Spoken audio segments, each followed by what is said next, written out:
Quiero hacer un agradecimiento particular al doctor Efrén Hernández Baltazar, quien es el presidente de la Asociación Farmacéutica Mexicana, quien nos hace el honor de acompañarnos en la sesión esta tarde. Muchas gracias, doctor. Bueno, volviendo al doctor Jorge Ibáñez. El doctor Jorge Ibáñez es profesor del Departamento de Ingeniería y Ciencias Químicas de la Universidad Iberoamericana desde 1985. Fue director de este departamento de 2015 y recibió la Medalla al Mérito Universitario en 2007. Durante más de 40 años ha promovido intensamente la química en la docencia y la investigación. Ha sido profesor e investigador en las universidades estadounidenses de Houston, Chicago, Texas y en el National Microscale Chemistry Center del Merrimack College en Massachusetts. También en la Universidad de Halmstad en Suecia, el Instituto Federal de San Carlos en Brasil y el Instituto Químico de Sarria en Barcelona, entre otras. Fue seleccionado por el United States Government Fulbright Program como Fulbright Scholar en el 2000. En México ha sido también profesor en el CIMBESTAB IPN, en la Universidad de Guadalajara y en el ITESO. Ha organizado e impartido más de 250 talleres y conferencias con impacto en más de 1,100 instituciones de 50 países de los 5 continentes y en 26 estados de la República Mexicana. El doctor Ibáñez ha recibido varias distinciones, entre las que sobresalen 2 premios a la excelencia en la enseñanza en la Universidad de Houston, 4 premios a la investigación en la Universidad Iberoamericana, el Premio Nacional de Química Andrés Manuel del Río en 1998, el Premio de la American Chemical Society y del Centro Mexicano de Química Verde y Microescala. También ha recibido el nombramiento de Fellow de la International Union for Pure and Applied Chemistry, el Premio Nacional de Electroquímica y el International Macroscale Chemistry Award otorgado en Japón. Varios de sus alumnos han recibido también reconocimientos y premios. En el ámbito humanista, el doctor Ibáñez ha promovido intensamente el diálogo entre la fe y la ciencia mediante conferencias, artículos, entrevistas de radio y la traducción de un libro. Participó en La Haya, Holanda, en la redacción de la Guía Ética sobre el uso de sustancias químicas con la Organización para la Prohibición de Armas Químicas, ganadora del Premio Nobel de la Paz en 2013, y ha dirigido proyectos y organizado varios foros sobre la enseñanza de las ciencias experimentales para personas con discapacidad visual. Pertenece a la primera generación del Sistema Nacional de Investigadores y lo felicitamos porque me estaba contando que sigue en el Sistema Nacional de Investigadores a raíz de la más reciente convocatoria. Entonces, bueno, como ustedes pueden ver de este resumen, es una persona con una trayectoria muy, muy destacada en la parte docente. Es un agente en México de los que tiene tal vez una trayectoria más amplia en este aspecto y pues le agradecemos profundamente que haya aceptado cruzar la ciudad, lo cual no se dice tan fácil, para acompañarnos el día de hoy. Y bueno, pues los dejamos aquí con la conferencia Intercambio de electrones en laboratorios de docencia. Muchas gracias. Al contrario, muchísimas gracias. Gracias, Mari, y gracias a la Sociedad Química de México por su amable invitación. Gracias a ustedes que en viernes en la tarde están aquí, en vez de estar en otro lado divirtiéndose. El currículum que acaba de leer Mari, lo único que indica es la edad. Y bueno, pues es un placer platicar de lo que a uno le gusta, como decía el doctor León hace rato, que por cierto quisiera empezar la conferencia haciendo un par de vínculos con lo que acaba de mencionar el doctor León en la conferencia anterior. Rafael Illescas fundó nuestra Facultad de Ingeniería y Ciencias Químicas junto con un jesuita en el año de 1945. Y otra conexión con lo que acaba de presentarnos la conferencia anterior es que Luis Miramontes, después del desarrollo que hizo de la píldora anticonceptiva, un poco después se vino de director a nuestro departamento a principios de los 70s. Y bueno, ya como corolario ahí curiosito es que 40 años después a mí me tocó ocupar ese puesto pues, inmerecidamente, pero bueno, nos da mucho gusto estar aquí y les voy a platicar algunas ideas que hemos desarrollado en el asunto de reacciones redox o reacciones electroquímicas. Yo creo que lo valioso de un evento como estos es el intercambio de ideas y yo me daría de plácemes con que se llevaran una idea de aquí, con una me daría mucho gusto. Les voy a presentar como 20 o 30, pero con una que les valga la pena, que digan, a mí esa me gustó, con eso yo ya tendría por bien pagado. Vamos a usar algunos ejemplos del uso de sustancias más seguras y el uso más seguro de sustancias. Tenemos ejemplos de remoción, de recuperación, de reuso, de detoxificación de contaminantes, producción de desactivadores de microorganismos, una mejor utilización de energía, el atrapamiento de la luz, su conversión, generación y absorción. Son algunos de los temas que voy a tratar. Primero, pues ahí estoy yo subiendo el Ajusco, hace algún tiempo lo subí con mi familia, ese no soy yo, pero me gustó la diapositiva, ese tampoco,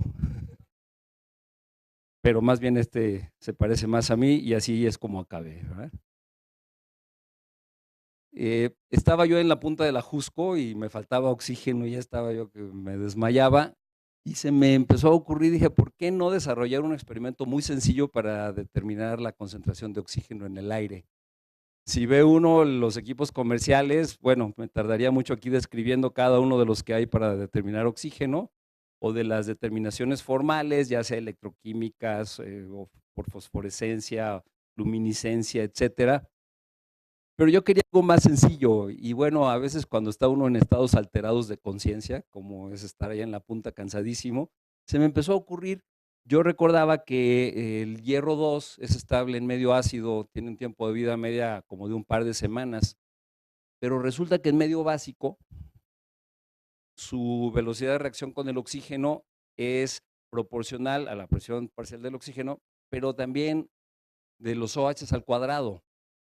Entonces dije, si hacemos un cambio repentino del pH de medio ácido a medio básico, entonces debe de reaccionar de golpe el hierro 2 con el oxígeno y entonces esa disminución de la cantidad de oxígeno del aire yo la puedo cuantificar y deberíamos de ser capaces de ver cuánto oxígeno hay en el aire.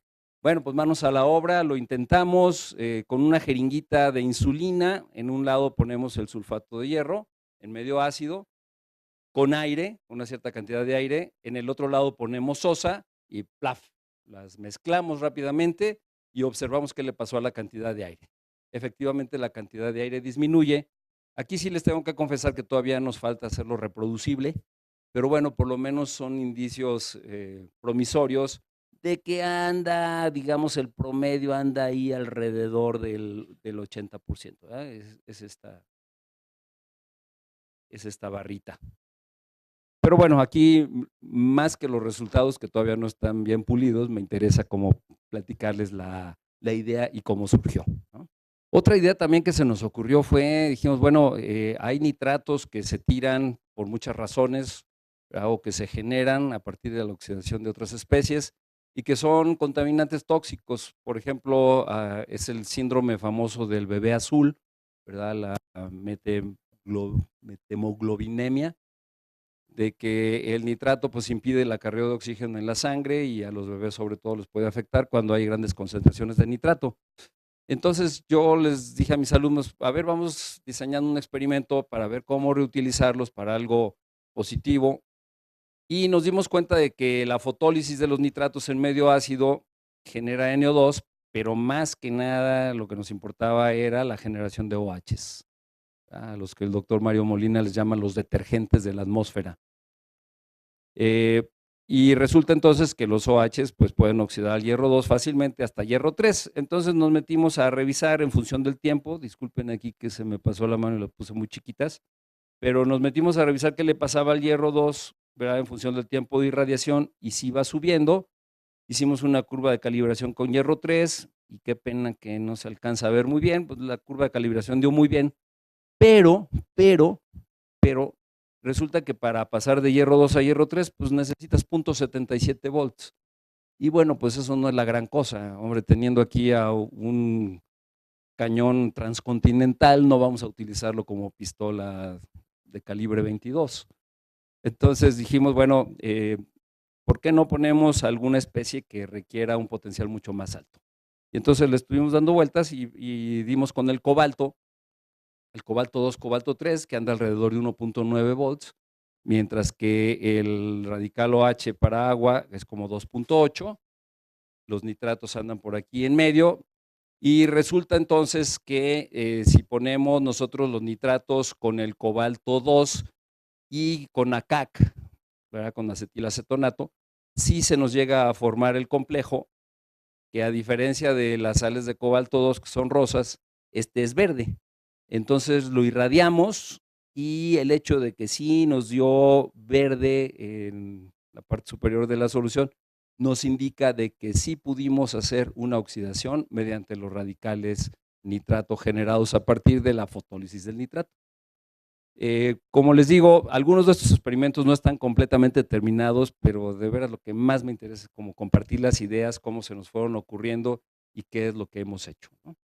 Entonces, bueno, ese es promisorio, no lo hemos todavía redactado así como para una publicación, pero por lo menos la idea sí funcionó. Otra idea es el famosísimo reactivo de Fenton. Ya ven que Fenton estaba una vez me parece que era en Oxford, estaba jugando con diferentes iones metálicos, su reacción con agua oxigenada, y resulta que cuando utilizaba hierro, resulta que daba hierro 3, OHs, y lo que él no sabía es que daba también radicales OH. Estaba jugando con ácido tartárico y de pronto aquello se ponía rojo y nunca lo pudo explicar. Yo no lo he visto explicado todavía, pero yo supongo que el hierro 3 se va hasta hierro 6 mediante la oxidación con los radicales OH. Pero bueno, aquí la importancia del asunto es que si tomamos un colorante, por ejemplo, tomamos rodamina, cuyo espectro sería este, ¿verdad? Cuando le ponemos hierro 2 solito, no le hace nada. Cuando le ponemos agua oxigenada solita, no le hace nada. Cuando lo ponemos en la luz del sol, no le hace nada. Cuando le ponemos manganeso 2 con agua oxigenada, no le hace nada, pero cuando ponemos el hierro 2 con agua oxigenada, ¡plaf! O sea, ahí es una demostración que se puede hacer sumamente sencilla en un vialecito, ¿verdad? En donde tú pones el hierro 2, pones el agua oxigenada en medio ácido, le pones algún colorante, inmediatamente pierde ese color, y si le monitoreamos mediante un capilarcito en una solución de hidróxido de bario, pues podemos precipitar el carbonato de bario que se genera por el CO2 que se produjo. Entonces, bueno, la cosa va muy bien. Si hacemos esto con agua oxigenada solita y con la luz del sol, también hay una degradación del colorante muy fuerte, porque la luz del sol pues hace una ruptura homolítica en el agua oxigenada y también se generan los radicales OH. Nos dimos cuenta de que esto finalmente en muchas escuelas les costaba trabajo poner septums, etcétera, y dijimos, ¿cómo lo vamos a hacer más sencillo? ¿Y cómo vamos a evitar el contacto con los OHs?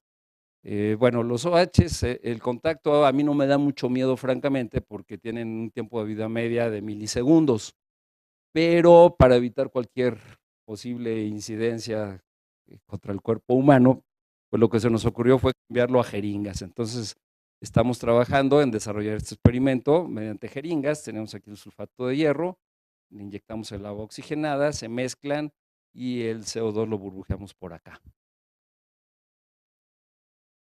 Que también lo estamos acabando de pulir, yo creo que todos ustedes han tenido alguna experiencia con sodio, y si no la han tenido, no la tengan, no es tan conveniente tenerla. Es una reacción bastante violenta pues con el agua. Si avienta uno un pedazo de sodio, pues sabemos lo que pasa, y dijimos, ¿cómo lo podemos sustituir para poder estudiar o para poder entender la química de los metales alcalinos? Y se nos ocurrió sustituirlo con litio. Ahorita les digo de dónde sacamos el litio. De tal manera que el litio con el agua pues nos da el hidróxido y nos desprende hidrógeno. Entonces, si se fijan, aquí en realidad tenemos 3 fases.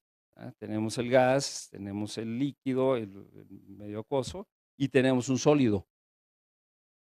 Entonces, lo que se nos ocurrió fue, ¿cómo le hacemos para evaluar la estequiometría de esta reacción? Y ahorita les voy a platicar los 3 métodos con los cuales llegamos a la misma estequiometría. Esta es nuestra fuente de litio, una pilita de litio. Si ustedes la abren, la mitad de la pila es litio.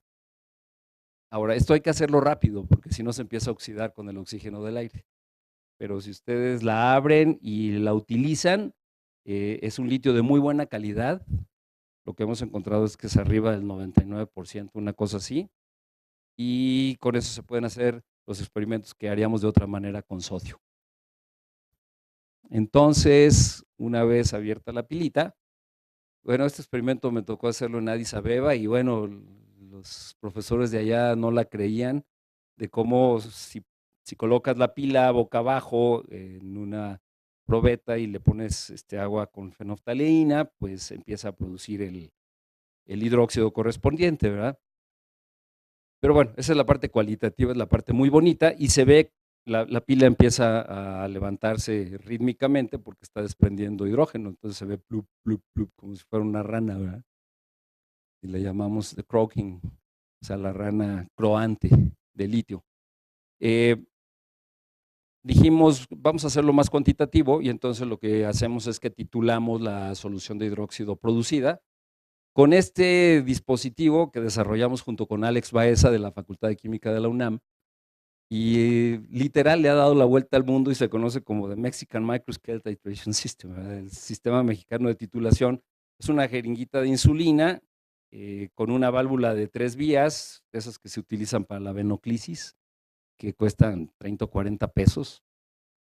Y le ponemos una punta de pipeta automática acá abajo para que nos dé más gotas por mililitro, nos llega a dar hasta 80 o 90 gotas por mililitro, de tal manera que podemos lograr una buena precisión. Y le ponemos una jeringa alimentadora que sea más grande que esta, para no tener que estar rellenando esta, simplemente ponemos la llavecita en la posición adecuada para que la podamos rellenar y podemos hacer las titulaciones que se quiera. Alex ha hecho montones de titulaciones, literalmente miles, y encuentra un porcentaje de error de promedio como del 0.5%. Yo digo, yo daría de brincos con que mis alumnos obtuvieran el 5%, no se diga el 0.5%. Entonces, bueno, hemos encontrado que este es un sistema muy bueno que te cuesta 40 o 50 pesos, que se puede reutilizar y nos ayuda mucho a hacer este tipo de cosas. Entonces, primera manera de sacar la estequiometría, titulamos la solución de hidróxido de litio que se genera. Ahora, ¿cómo la generamos? Aquí algo, aquí está. ¿Cómo la generamos? Bueno, ya hemos ido puliendo el experimento para hacerlo cuantitativo y lo que hacemos es que ponemos una jeringa grande de 30 mililitros, le ponemos ahí adentro la media pila que contiene el litio y acá en otra jeringa lateral ponemos el agua perfectamente medida, ¿verdad? Es más, si podemos pesar la jeringa y el agua todavía mejor, porque luego hay unos volúmenes muertos chiquitos, pero que también introducen algo de error. Abrimos la válvula como se debe para que se conecten, inyectamos el agua, cae aquí. Por supuesto que el agua trae un poquito de fenolftaleína para poder hacer la titulación. Y entonces aquí, ¿qué es lo que sucede? Se genera el gas, el émbolo se empuja y al final, ¿qué tenemos? Al final tenemos una solución de hidróxido de litio, tenemos hidrógeno cuyo volumen podemos medir. Ahora, no son instrumentos de medición, es una jeringa, pero digo, para un experimento de prepa o de química general, creemos que es bastante buena la idea para que puedan ver la estequiometría. Y en tercer lugar, tenemos la carcasa de la pila. Entonces, pesamos la carcasa de la pila antes del experimento, la pesamos después del experimento, ya seca por supuesto, y tenemos la cantidad de moles de litio. Entonces tenemos los moles de litio, los moles de hidróxido y los moles de hidrógeno. Y bueno, nos deberían de dar 1 y bueno, pues no está mal, digo, todavía hay que pulirlo, pero nos da bastante razonable, cambiamos de pilas y también con las diferentes pilas, cuando comparamos los moles de litio sacados del peso con los moles de litio sacados de la de la titulación, pues andan bastante parecidos, ¿verdad? Sí les tengo que confesar que no lo hemos publicado porque los moles de hidrógeno, los canijos moles de hidrógeno, no acaban de dar, nos dan como con un 20% de error. Entonces estamos viendo cómo le hacemos, creemos que es porque las jeringas luego tienen una cierta resistencia, las de plástico, a que se mueva el émbolo, y pues eso a ver si lo lubricamos un poco mejor, o andamos ahí batallándole para que nos dé ya unos buenos resultados, pero por lo menos estos dos son bastante consistentes.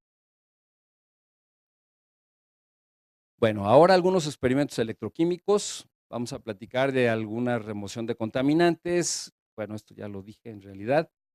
Nada más mencionar que para la optimización de energía, en realidad no debería usar la palabra optimización porque no utilizamos ningún algoritmo de optimización, sino es mejoramiento de energía. Sería la búsqueda de procesos acoplados, ¿verdad?, apareados o simultáneos, en donde tanto la parte anódica como catódica nos den reacciones útiles. Entonces, así no desperdiciamos con una reacción de sacrificio y que se nos descomponga el solvente, se nos vaya o pase alguna otra cosa que no nos interesa. Y dentro de estos procesos hay un subset que es rarísimo. Yo no recuerdo haber visto, con una mano les cuento el número de procesos que hemos encontrado que sean convergentes simultáneos, es decir, que en ambos lados de la celda electrolítica se genere la misma especie. Bueno, vamos a platicar de algunos. Este lo hicimos en la Universidad de Guadalajara con el grupo del doctor Casillas. Resulta que es muy frecuente que en los reactores nucleares tengamos nitratos que suelen ser de cesio y de sodio. Y por ejemplo, ustedes recordarán que en 2011 hubo un terremoto muy fuerte en el área de Tohoku y un tsunami que vino junto con él.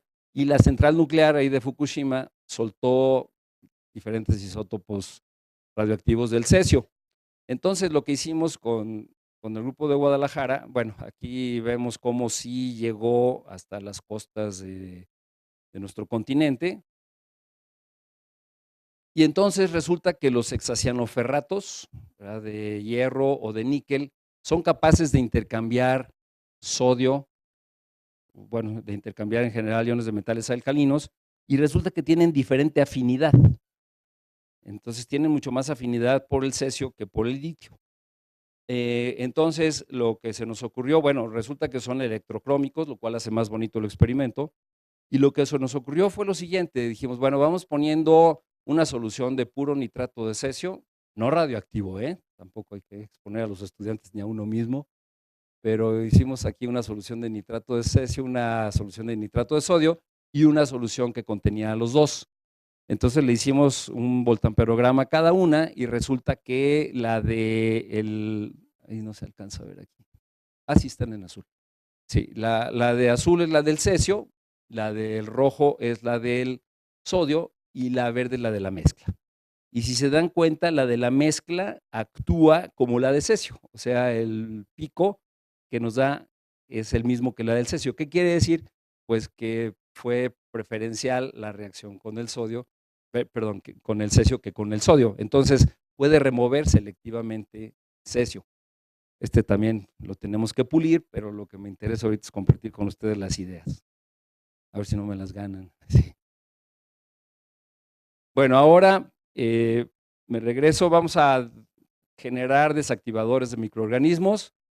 Para mí eso es un microorganismo, disculpen mi conocimiento que hasta ahí llega. Y electrolíticamente se pueden desactivar de muchas maneras. Aquí puse un resumen como si esto fuera el ánodo y esto fuera el cátodo de una celda. Y vean, todas las especies que están en círculo son especies que se pueden generar y que son desactivadoras de microorganismos, ¿verdad? El oxígeno radical, un exceso de acidez, el radical OH, el radical hidroperóxido, un exceso de basicidad, o bien metales, por ejemplo, los que han echado alguna vez un 20 en una fuente de los deseos, se han dado cuenta que normalmente no tienen algas, ahí no crecen, y entonces no crecen pues porque están soltando algo de iones de cobre. Los iones de cobre inhiben actividad enzimática y los microorganismos no proliferan. Lo mismo con plata, aunque ya ahora creo que nadie echa monedas de plata, pero si las echaran, pues tendríamos el mismo caso. Bueno, el caso es que con esta lo que quiero mostrarles es que efectivamente la electroquímica tiene un arsenal enorme de posibilidades para desactivar microorganismos. Aquí incluso están percarbonatos, persulfatos, sustancias altamente oxidantes, ¿verdad? Y yo digo que si nada de eso te funciona, pues por lo menos electrocutas al bicho. Y eso de que funciona, funciona, ¿no? Bueno, entonces aquí el primero que les voy a platicar es el dióxido de cloro, que luego en los cursos de química general o en prepa nos dicen que el cloro trabaja con -1, 0, +1, +3, +5, +7, y el +4 no se menciona. Y bueno, es correcto que no se mencione porque es inestable, es termodinámicamente inestable, pero esa inestabilidad lo hace que sea sumamente activo. Entonces, en plantas de tratamiento, sobre todo en Alemania y en algunas en Estados Unidos, utilizan dióxido de cloro en vez de cloro. ¿Cuál es el problema con el cloro? Bueno, pues el problema con el cloro, como ustedes saben, es que si hay residuos de hidrocarburos o hay sustancias orgánicas, las va a clorar. Y la mayoría de las sustancias halogenadas orgánicas tienen algún cierto grado de toxicidad, algunas más, otras menos. Yo digo que tampoco hay que escandalizarse de más, porque por ejemplo, todos los que nacimos en los 50s, nuestras mamás fueron anestesiadas con cloroformo y aquí estamos, y nuestras mamás no se murieron por eso tampoco.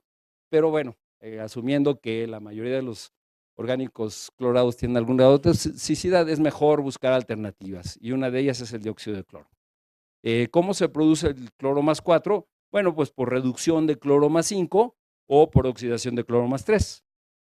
Entonces nosotros dijimos, bueno, ¿y qué tal si lo hacemos electroquímicamente? Entonces hicimos una revisión y resulta que sí hay quien ya lo había hecho, la reducción del cloro más 5 para producir cloro 4 electroquímicamente, y también ya se les había ocurrido hacer la oxidación de cloro 3 a cloro 4, pero a nadie se le había ocurrido hacerla simultánea. Entonces dijimos, ¿qué tal si lo hacemos simultáneo? ¿Verdad? Hacemos la reducción del 5 al 4 y hacemos la oxidación del 3 al 4 en la misma celda electrolítica. Bueno, pues es muy bonito tener la idea, pero llevarla a cabo nos llevó entre 2 y 3 años. Primero estudiamos la oxidación anódica del clorito a dióxido de cloro.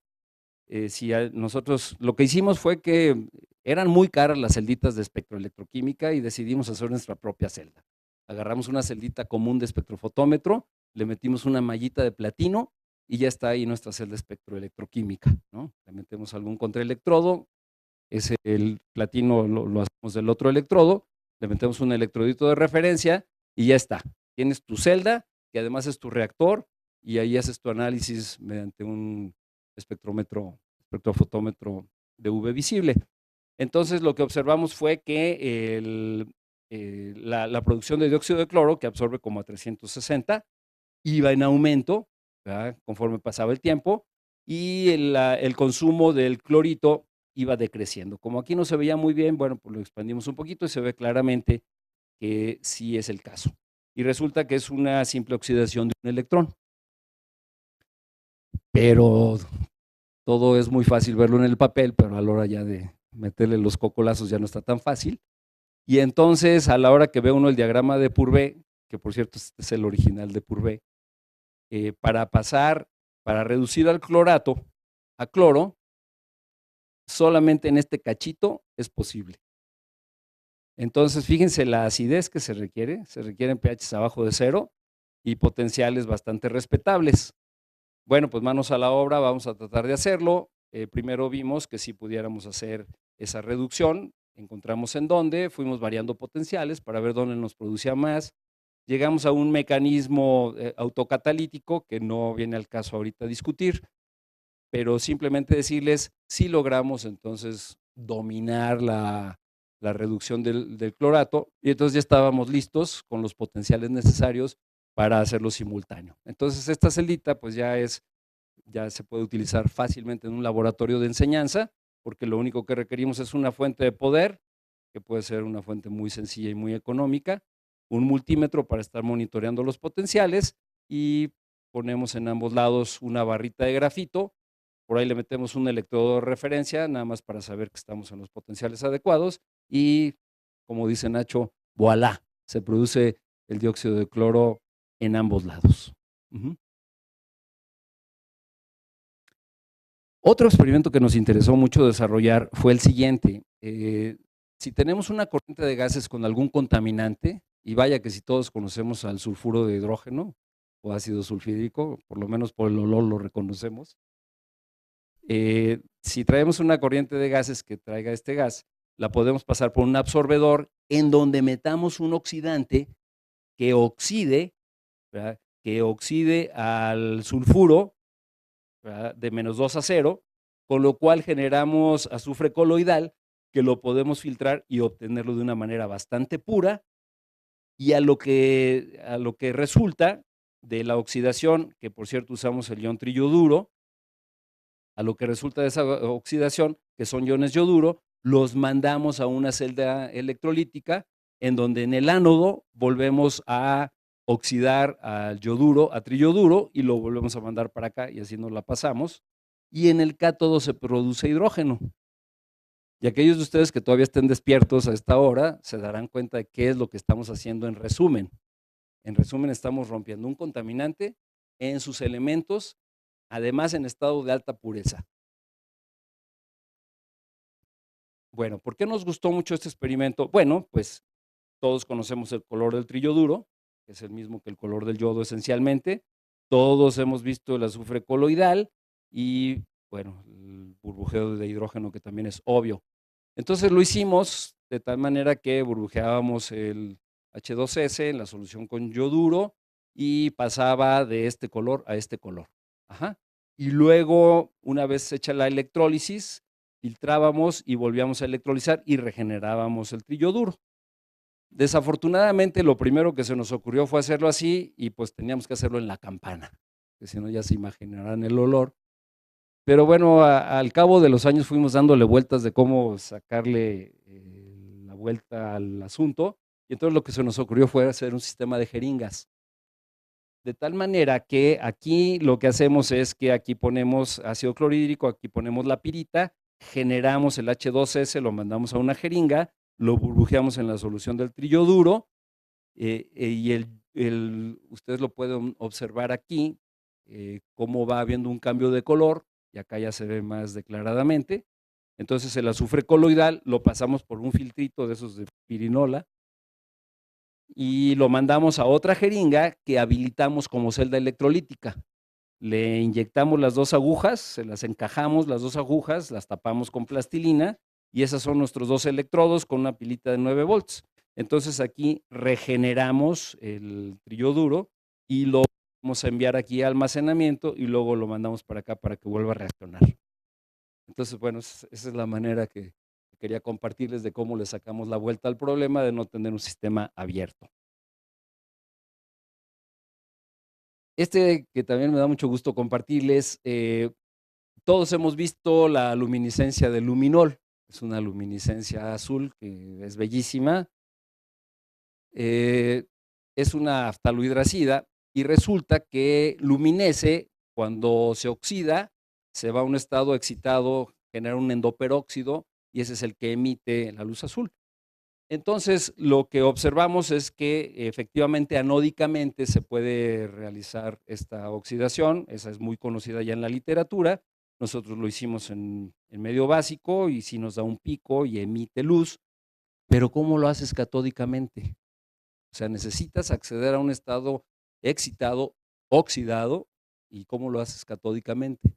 Entonces lo estuvimos dando vueltas y lo que se nos ocurrió fue, bueno, vemos el diagrama de Frost, de delta H contra el número de oxidación, aquí está en medio ácido, aquí está en medio básico, y dijimos, ¿cómo le vamos a hacer para poder tener un oxidante en el cátodo, para generar un oxidante en el cátodo que nos oxide al luminol? Pues por supuesto que había que probar todos los que estaban arriba en estados de oxidación superiores, pero si alguno de ellos, o sea, si el que seleccionáramos, más bien dicho, oxidaba al luminol, pues como dicen mis alumnos, ya chafeó la cosa, porque entonces sería una oxidación química y no electroquímica. Y lo que queríamos, nuestra idea, nuestra terquedad, era hacer la oxidación electroquímica.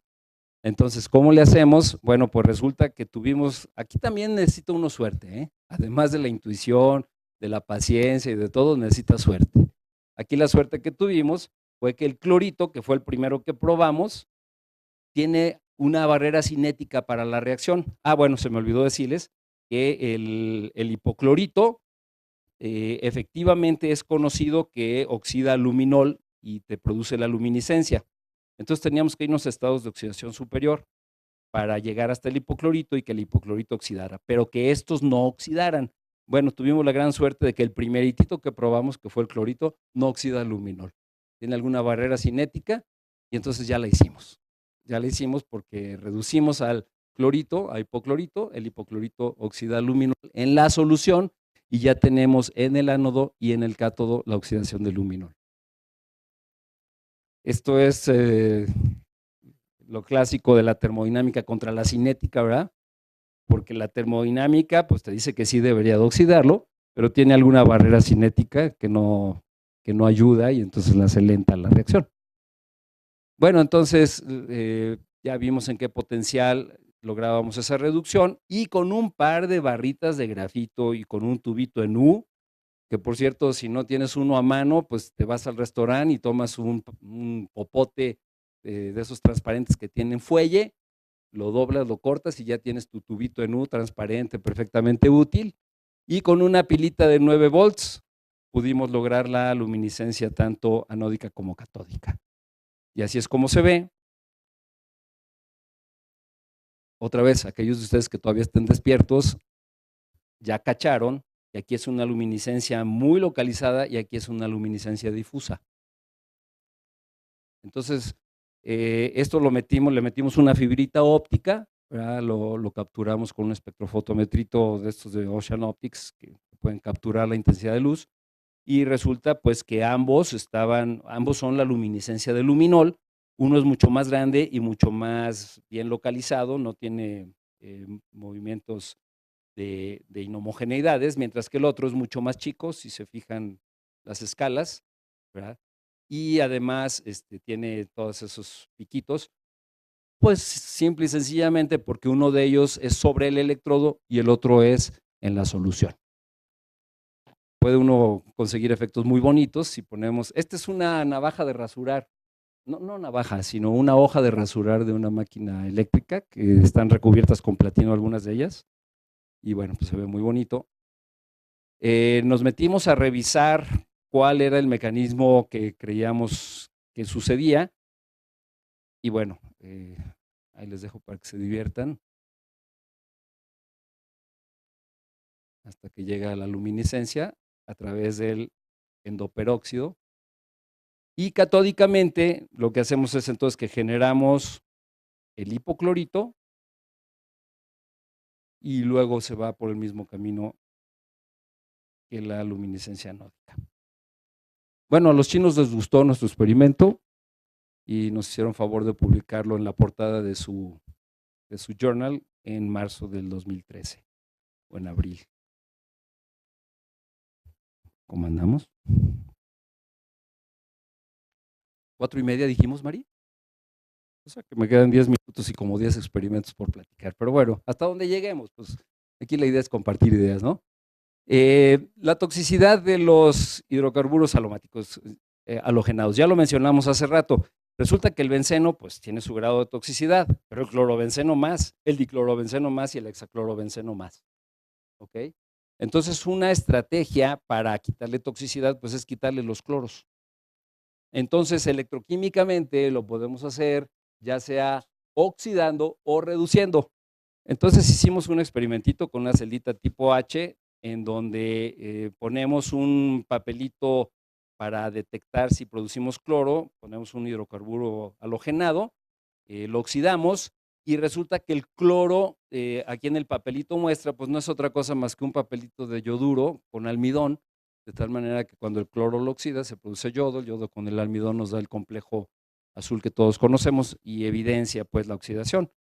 El mecanismo es que a la hora que le quitas un electrón al hidrocarburo aromático, generas un radical catión y el radical catión se descompone, te da el catión positivo, pues, y te da el halógeno, que con otro halógeno atómico te dan el halógeno molecular y ese es el que nos ese es el que podemos detectar. Entonces, este es un experimento de nuevo muy sencillo, a un voltaje que una pila de 9 volts te puede dar, y que podemos demostrar la oxidación de un hidrocarburo aromático halogenado.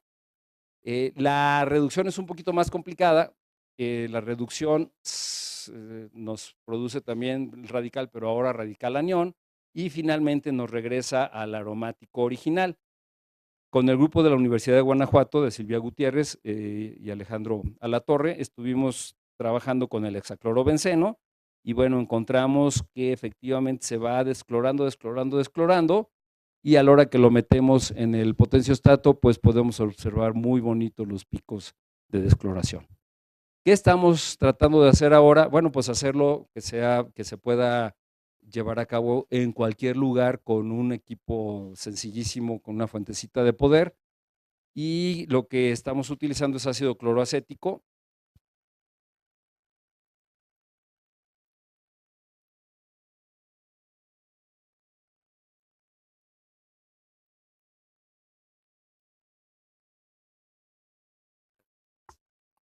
Incluso con un convertidor de celulares, ¿verdad? Entonces queremos desclorar oxidando en el ánodo para producir cloro, y en el cátodo reduciéndolo a cloruros y titular los cloruros. Tenemos la dificultad de que tiene un cierto grado de toxicidad y tendría que hacerse como demostración. Si a alguien se le ocurre algún otro orgánico halogenado que podamos oxidar y reducir, me encantaría que me lo compartiera. Finalmente, en los minutitos que me quedan, este trabajo lo hicimos con Pati Valderas, de la Autónoma del Estado de México. Lo que quisimos hacer fue, sabemos todos que hay metales tóxicos en muchos suelos del mundo. Se generaron muchos, especialmente cuando utilizábamos tetraetilo de plomo en las gasolinas, ¿verdad?, para mejorar su octanaje, porque como es ramificadito el asunto, mejoraba su octanaje, evitaba el cascabeleo en los coches, pero estábamos aventando montones de plomo a la atmósfera, que después se depositaba, cae en el suelo, los niños juegan con la arena, se chupan las manos, y resulta que en muchos lugares había intoxicación por plomo. Entonces, ¿cómo disolver una sal de algún metal tóxico y luego recuperar el metal y recuperar la sustancia con la que lo disuelves? Ese fue nuestro reto. Entonces tomamos una sal de cobre para no meternos con el plomo, ¿verdad?, que a nadie nos gusta, y utilizamos un complejante, un quelante, utilizamos el famosísimo EDTA. De tal manera que si le pones agua a esta sustancia, pues no se disuelve, ahí se queda abajo, pero si le pones el EDTA, sí se disuelve. Hicimos un gramita de especiación, ¿verdad?, y resulta que efectivamente a pH más o menos neutro, esta es la especie que predomina, y con esa empezamos a trabajar. Si ahora le metemos el EDTA y hacemos la especiación, bueno, nos da un montón de cosas, pero resulta que esta es la electroactiva. Estas no son electroactivas, esta sí. Entonces, simplemente plantándonos a este pH, podíamos nosotros recuperar el cobre, pero no queríamos recuperar nada más el cobre, queremos recuperar también el EDTA. Bueno, aquí es donde te digo que necesitas un golpe de suerte. Si haces la especiación del EDTA, aquí tienes el H4-EDTA, aquí tienes el EDTA 4-, y resulta que cuando estás trabajando en el ánodo, en el cátodo no había problema, el cobre se deposita bellísimamente, pero en el ánodo, ¿qué era lo que iba a suceder? O más bien dicho, ¿qué sucedió? Pues lo que sucedió es que se protona el EDTA y te da el H4-EDTA. ¿Y dónde estuvo nuestra gran suerte? Nuestra gran suerte es que esta cosa es insoluble. Es insoluble, entonces precipita y ya tienes ahí el H4-EDTA para reusarlo y reusarlo y reusarlo. Entonces, bueno, pues este es un experimentito que sí publicamos. Si a alguien le interesa, varios de estos los publicamos en el Journal of Chemical Education o en el Chemical Educator, y con mucho gusto se los puedo mandar. Y uno de los últimos que hicimos fue, ¿cómo hacemos una celda solar de muy bajo costo? Y dijimos, ¿cuál es el costo más bajo? Pues un penny gringo, ¿verdad? Bueno, podríamos haber usado 2 centavos mexicanos, pero no son de cobre, y resulta que podemos generar el C2O, que es un semiconductor tipo P, con una banda prohibida razonable, que sí puede funcionar con la luz solar, y que se puede producir por método térmico, por método químico o por método electroquímico. Entonces tomamos un penny, nada más que si lo van a hacer, asegúrense por favor que sea anterior a 1983. Porque nosotros tomamos uno del año 2000 o una cosa así, lo pusimos al mechero y oh sorpresa, se empezó a derretir. Y se derrite porque el del 83 para acá son de zinc, recubiertos con cobre, pero antes de 1983 eran de cobre puro. Lo hemos probado también con euros y también con una moneda de 50 centavos mexicana y también funciona. Entonces, generamos sobre la superficie del penny el CU2O, generamos el CU2O por alguno de estos métodos y luego lo ponemos en un vasito con agua con sal como electrolito, le irradiamos con un foquito, nada más le ponemos agua para quitar el infrarrojo y que no vaya a ser un efecto de calor. Ponemos aquí los dos electrodos y con un multímetro sencillo vemos sin luz, con luz, sin luz, con luz. Y bueno, ahí se demuestra clarísimamente con un multímetro de 200 pesos y con un penny de que podemos generar un efecto fotovoltaico. ¿Dijimos 4:30? Me quedan 3 minutos. Bueno, ¿cuál es el reto que tenemos ahorita? Bueno, ya que estamos centrados en este asunto de optimizar la energía o de mejorar el uso de la energía, queremos producir en ambos lados de una celda electrolítica el CU2O. ¿Sí? O sea, en el ánodo por oxidación de un electrodo de cobre y en el cátodo por reducción de cobre 2 que esté en la solución. Entonces, sobre eso andamos para producirlo. Eso todavía no lo logramos, pero bueno, espero que para la próxima vez que me inviten a platicarles ya lo tengamos. Que también es muy interesante, que lo hicimos con el grupo de la Universidad de Wuppertal de Alemania, es el siguiente. Si nosotros tenemos óxido de titanio sobre una superficie y lo ponemos a absorber, por ejemplo, luz solar, su ancho de banda prohibida es muy grande, es del orden de 3.1 electronvolts. Más o menos la mitad del espectro solar o el máximo del espectro solar anda alrededor de 1.4, 1.5. Entonces, esto solamente absorbe el ultravioleta, que es aproximadamente el 4% de la radiación solar. Entonces, no nos sirve demasiado, pero si le pones una antena, ¿y cuál es la antena? Pues la antena es alguna especie que tenga OHs vicinales, de tal manera que reaccionen, aquí se anclen al óxido de titanio. Entonces, podemos tener la diferencia entre el HOMO, el Highest Occupied Molecular Orbital, y el Lowest Unoccupied Molecular Orbital, que sea mucho más pequeña que la del óxido de titanio, y entonces podemos aprovechar mucho más de la luz solar. A la hora que absorbe, entonces, el electrón brinca para acá, y ya tenemos nosotros el electrón en la banda de conducción y un hueco en la banda de valencia que puede hacer oxidaciones o reducciones. Entonces, con esto podríamos, de hecho, podemos optimizar el uso de la luz solar. Ahora, si se llevan una idea de esta plática, que sea esta, a veces vale la pena cambiarte de lugar. Me cambié de lugar y lo vi desde el otro lado y dije, ok, aquí estamos aprovechando la luz solar, pero ¿qué le está pasando al colorante? El colorante se está degradando, entonces está perdiendo color. Y se me ocurrió, ¿y por qué no escribimos con eso? De tal manera que si tienes un papel lleno de antocianinas, por ejemplo de la frambuesa, ¿verdad? Si tienes un papel y le pasas el láser, debes de ser capaz de ir decolorando nada más por donde pase el láser. Y así fue, y así fue.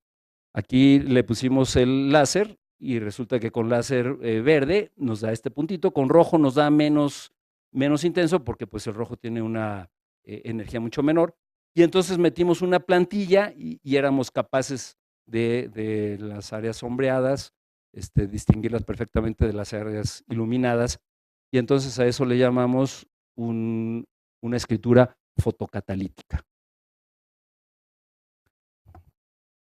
En los 30 segundos que me quedan, les voy a platicar otro sobre el que andamos, que todavía no hemos logrado, pero ahí va. Dijimos, bueno, el electrocromismo es el cambio de color mediante la aplicación de un potencial. Son conocidos ya los electrocromismos catódicos, y esos son los que vienen en las ventanas inteligentes, ¿verdad? De los aviones, de los coches, de los edificios. De tal manera que el tungsteno 6 pasa a tungsteno 5, el cual es azul. Y por otro lado es conocido el electrocromismo del níquel, que pasa de níquel 2 a níquel 4 y pasa a café. Pero no hemos encontrado quién los haga simultáneos. Entonces los metimos en una celdita y hemos podido obtener el azul. Se ven re feos todavía, les confieso que nos están quedando muy feos y que todavía no lo logramos que sean reversibles, pero ahí va la idea. Bueno, pues para otra vez les platico los demás, simplemente me gustaría ya concluir la última diapositiva.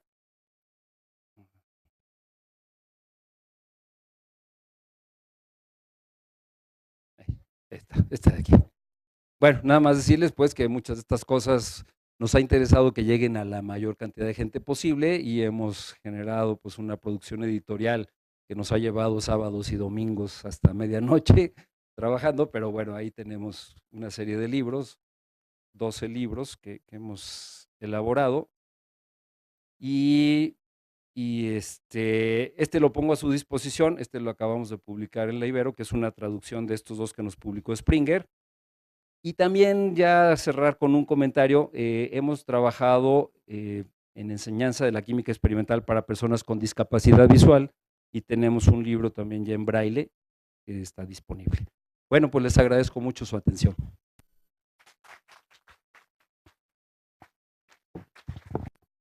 ¿Preguntas? ¿Comentarios?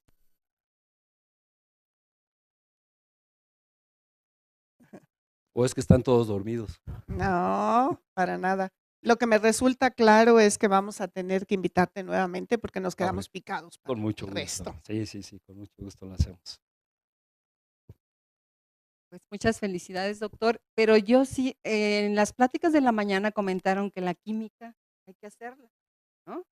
Entonces, para nivel prepa, para nivel secundaria, todos esos experimentos, claro, con algunas variantes, no son costosos, ¿sí? Y se pueden implementar. Y yo creo que muchos de los que también están en los libros del doctor servirían para no decir, es que no podemos hacer porque es muy cara la enseñanza experimental. Yo creo que tanto el trabajo de ustedes como el trabajo del no me acuerdo el nombre del doctor de la Facultad de Química, que ha diseñado Baeza muchos experimentos en microescala y con el uso de jeringas, que las jeringas son la herramienta más económica que usamos en los laboratorios. En vez de una micropipeta carísima, pues una jeringa con un pedacito de manguera. O sea, somos muy ingeniosos para resolver este tipo de problemas, ¿no? Entonces yo creo que hay que revisar toda esta información y ver qué se puede adaptar a la enseñanza del media superior y la de la universidad también, que en muchas universidades no hay mucha capacidad para comprar equipos o diseñar experimentos caros y yo creo que la imaginación y con conocimiento nos puede llevar a poder armar muchos experimentos para enamorar a nuestros chicos en la enseñanza media superior para que vengan a estudiar ciencias, a estudiar química, a estudiar física, etcétera, ¿no? Muchas felicidades. No, muchas gracias. Sí, buenas tardes, doctor. Aquí. Yo soy profesora de química de la preparatoria de la UNAM y me pareció tan interesante, pero yo quiero hacer unas preguntas porque tengo un grupo de jóvenes dentro de un programa universitario del bachillerato que es Jóvenes hacia la Investigación en Ciencias. Entonces, a mí se me ocurrió, porque a veces uno no tiene toda la preparación necesaria. Mis últimas clases así bien de electroquímica fueron de la facultad.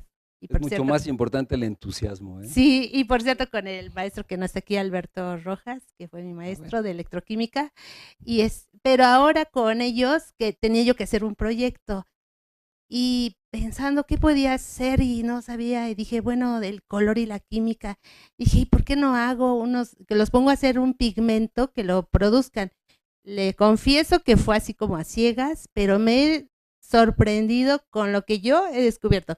Creo que yo estoy aprendiendo junto con ellos porque se pusieron a hacer el pigmento. Yo dije, pues si oxidamos el hierro a hierro 3 y debe dar rojo, y era mi reto. Pero después fuimos descubriendo, ellos tuvieron la iniciativa, ¿por qué no lo hacemos con cobre? Pero ellos fueron como decidiendo, ¿no? Y descubrimos que con el cobre también obteníamos rojos, óxidos rojos. Y después dije, bueno, pero se nos producía un color azul que no sabíamos qué era, y luego negro y café. Sí, la investigación. Ajá, y entonces, pues más investigación, y yo iba aprendiendo, entonces encontramos un método químico con convirtiendo también, pero ya con azúcar y con ácido cítrico, y hicimos otro rojo con el óxido de cobre.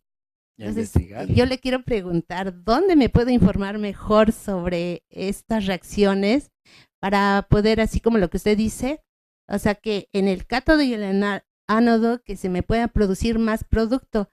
Finalmente, a veces es de suerte, porque a veces nos da el rojo y a veces no, y a veces jugamos con el pH, pero como quisiera yo saber su orientación para tener un libro o algo donde me pueda yo pues documentar más.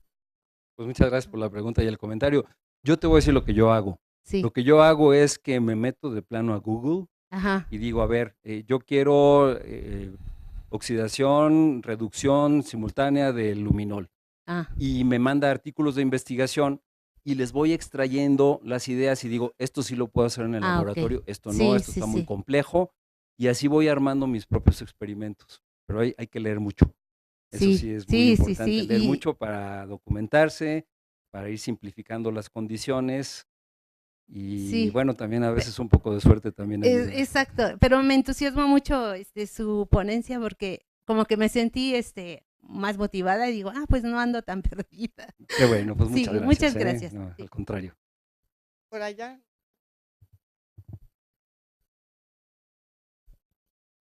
Sí, buenas tardes. Para agradecerle todo esto, que es muchas horas de investigación, y me llamó ahorita también mucho la atención el libro para chicos ciegos. En mi caso he tenido 3 alumnos ciegos a nivel de bachillerato. Nos llegan, pero nos hace falta justamente este material. Justamente estábamos platicando de cómo hacerle, ¿no? Para llegarle a este tipo de chicos. Sí, no es sencillo. Porque yo les decía que agarro modelos para tratar de exponer, ¿no? Algunas ideas, pero no es fácil. Entonces, no sé si tenga alguna experiencia usted directamente de esto, que sería muy, muy interesante. Sí, cómo no, hemos organizado como 5 o 6 foros para personas con discapacidad visual para enseñanza de las ciencias experimentales. Les hemos dado biología, física, química, evaluación sensorial, matemáticas y astronomía.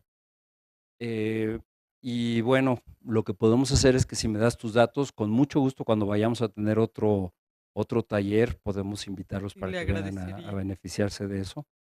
Y con una carta de quien sea el director de la escuela o algo, si me la mandan, yo con mucho gusto les consigo el libro, porque desafortunadamente esos libros, como son en braille en ambos lados de la hoja, son difíciles de producir y cuestan como 1,000 pesos cada uno, entonces no están al alcance de muchos de ellos, pero con mucho gusto con una cartita les podemos regalar uno.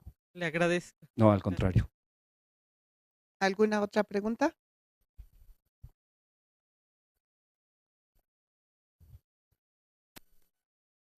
Igual, es muy interesante, porque sobre todo lo que tendríamos que hacer, con esos experimentos, iniciar la clase, ¿no?